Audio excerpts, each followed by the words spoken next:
बालिंगे गावातील भोगावती नदीकाठ, भोगावती पूल, नदी परिसर तसेच नवीन कॉलनी भागात उघड्यावर मद्यपान आणि गांजा सेवनाचा प्रकार वाढल्यानं नागरिकांच्या सुरक्षिततेचा प्रश्न निर्माण झाला आहे।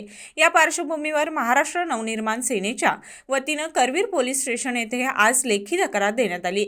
मनसे अध्यक्ष राज ठाकरे यांच्या मार्गदर्शनाखाली जिल्हा उपाध्यक्ष अमित गणपती पाटील यांनी ही तक्रार दाखल केली। तक्रारीत म्हटले आहे की दारूच्या किमती वाढल्यानंतर मोकळ्या जागा, खेळाची मैदाने, पंपिंग स्टेशन आणि नदीकाठ हे जणू परमिट रूम बनले आहेत।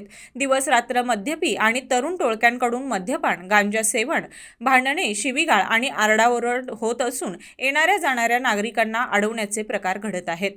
यामुळे परिसरात दहशतीचं वातावरण निर्माण झालं आहे।